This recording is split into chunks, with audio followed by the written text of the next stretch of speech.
Hi there, it is Will. I'm here with Conquer Life, and today we have something very exciting planned. I'm sitting here with Chandni, and you're a very talented artist, and we're gonna do something a little interactive today. We're gonna do kind of some of our own little painting. You're gonna be kind of leading the way, of course. So to start off, can you just tell us a little bit about yourself? Yes, so my name is Chandni. I'm originally from Virginia. We moved to Chicago about 6 years ago. But I've been painting for long before that, ever since I was a child.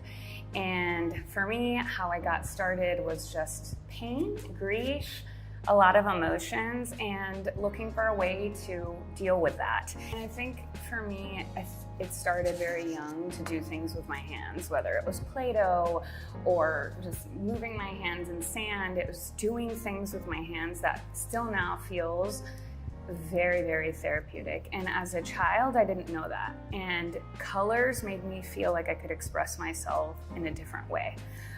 Sometimes we think words are the only way for us to express ourselves, but so is blue and yellow and orange and purple. They're ways for me to express how I'm feeling. And I think sometimes I couldn't say things to my parents or a teacher or a friend, but I could draw it, I could doodle it, I could paint it, I could color it. And if I was frustrated and someone didn't understand, it would be like, hey mom, I made this elephant. And it's like, whether I was seeking attention, affection, or I was seeking inner peace or just some quiet time, I feel like it just started from there for me. Your creative process now, what is it like? In terms of a methodology that I use, it's usually sitting down and setting intention and purpose for what I'm about to do.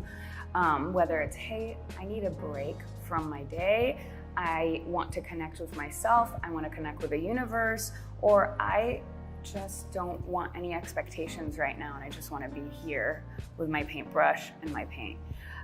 So I feel like for me, the starting step is intention and purpose. And would you agree that art and in general, or your art, the way you create, is just a good outlet, a break from your everyday life? Yeah, I actually would describe it somewhat like taking a shower. So every day you cleanse your physical body. And I feel like in order to cleanse my mind, I need to sit down and paint or create or be involved in a way that is making me feel clean up here. So I try my best to take that time, to take that mental bath. And sometimes I can go many days without it, weeks even, depending on responsibility in life and just circumstance. So I feel like for me, that mental shower cleansing is critical. That's very interesting. And when did you first start noticing, and I know you've been doing this since your childhood, maybe as an adult, when did you start noticing the positive mental health or mental well-being effects of painting? Right. I would say when I was going through some turmoil in my life and grief, loss of a relationship, just personal things that were happening to me that were very difficult for me to manage. And I noticed my mood swing from, hey, I'm feeling this way, I'm aware that I'm feeling this way, now I'm going to take some time and paint. How am I feeling after? And I could see that change within myself, that feeling, and then I wanted to do it more because it felt good. I was also happy to see that there's something in front of me that was never there before, right? And that's the magic of creating something. It's like not there in this world, and then you make it, and it's there then. And there's no right, and there's no wrong, and no one's telling you what it's supposed to be. It's what you feel. Now, you talked about, I know you have a young child in your family here in Chicago. How do you exactly delegate this creative process and make time for it when there's so much, I'm sure, moving pieces, moving things going around? I would have to give all that credit to my partner for really pushing me to do what I love, helping me make time for it. And then reminding me when I'm feeling a certain way how good it feels to paint and how good it feels to have this outlet. So I would give all the credit to him for helping me make the time together, whether it's just a few minutes in the morning or on a Sunday, tossing Alina back and forth and just really doing that for each other. What would you say, how is it so important for young people growing up to understand that they can express themselves through art? Why do you think that's so important that young people have that outlet?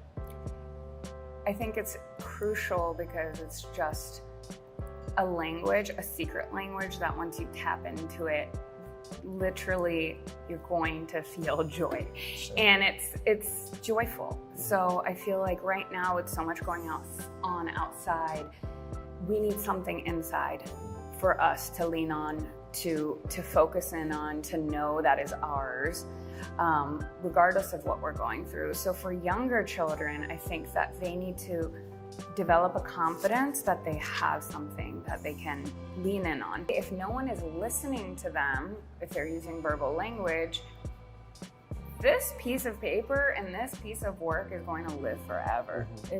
It's yours. These are your ideas. No one can take them away. And I think that's a power. What advice would you have for someone who wants to start creating but is kind of skeptical? It doesn't have to be perfect, just start. That's my first thing. And then the second thing is like, know that we're all afraid of making things that don't look good, that maybe you won't find as pleasing, but we're all feeling the same thing. So you're not alone. This is an obstacle that you're putting in front of you that you can remove. So just start and you'll see. And then stay consistent. That's the other thing, just keep doing it. Do you have a moment that you've been most proud of with your art as you've been creating? 2 summers ago, I started to learn clay and how to manipulate it and like learning the wheel. I was really proud of myself because it was very different from what I do with my hands and the skill that I have. It was really saying, hey, I can learn something new. And I'm really proud of it because those cups and those bowls, they weren't ever in this universe and they're mine. I can eat out of them, I can drink out of them, I can give them to you, and they're mine. They're my new creations from me learning. And it was really pushing myself to say, I can learn something new. And I encourage everyone to try to pick up something new, whatever it is. And so about your work specifically, how can we support you? How can we find your art? Where can we go out and see you? That is very kind. I have a website, an Instagram page at She's Artsy. I post my work there, but at the same time, the way you can support me really is by viewing my art, making any purchases that you feel you connect with.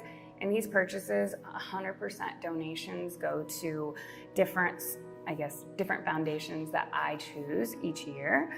And that's 100%. I don't keep any of this, really because painting has given me so much that I want to be able to give back. And this is my way. What other ways do you nourish your mental health day to day? So sometimes it's hard for us to set time aside specifically to do something, right? So what I've been trying to do is look for ways in my day and routine and things that I'm doing that are already helping me. You're being creative when you cook a new recipe. You're being so creative when you think about moving a pillow from one side to the other on your couch and stopping and saying, yeah, I didn't paint today, but I was still creative. I was still creating in my life. So that's really helped me mentally because time has been a little bit difficult lately to manage and with our child. And it's good for me to say, hey, let me take a step back. I didn't paint today, but I did this, this, and this. And that was me living a creative life. And that's been really good for me up here. Creating, whether it's art or writing or anything, people put a pressure on themselves to do it a certain way. And like you were saying before, going in with the absence of expectations about something coming out the way you'd like. I think, that's a great way to kind of remove that pressure from doing the things you love and making time for it. Well, thank you so much for sitting down with me. I know we're about to get a little interactive here. We're gonna do a little watercolor painting. So we're gonna go ahead and get started for that. And we'll go from there. Awesome. All right. And if you guys at home are looking to get started, just realize you don't need all the materials in the world. Sometimes less is more. So do check out my page to look at what the essentials are to get started with watercolors. If you have questions, reach out. Absolutely. And tell us one more time, you said your page is She's Artsy on Instagram, correct? That's right. All right, perfect. So yeah, be sure to check that out. And let's see with what we come up here. And then my favorite technique that I love to use, Will, is just get a little water and lay your water out and just dip your paint directly into the water. So that's called wet on wet. Your wet paint, wet paint, wet water. It's my favorite technique. I love how with watercolors, they just dance around, they do their own thing. I really don't have much control over them, which is kind of nice because we all try to control so much, and it's so great that this, for me, I let it do what it needs to do. So we're just I'm working on a little Chicago skyline, inspired by some of the fun colors behind us. Yeah, I can see what you're talking about already with it being like therapeutic.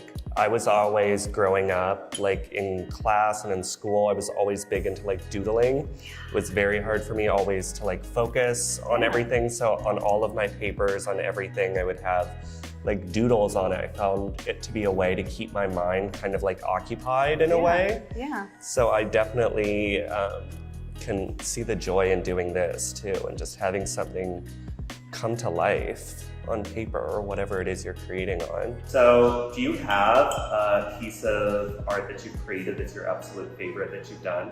Yeah, and it's kind of, so I love it a lot. It was actually a class that I took, and we all at the end of it got to make something that we were really connected to or inspired by, and I painted my spirit guide, and I'm so proud of it because I didn't know what that would look like on paper or how it would be, but my religion, I'm Sikh, and it's one of our gurus, and I just really love how that came out. And sometimes I look at it and I say, how did I do that? Like, I couldn't have done that, and how could I ever remake that? And I just love that piece. What about you? So any experience with paint or color outside of doodling? Like, what do you like?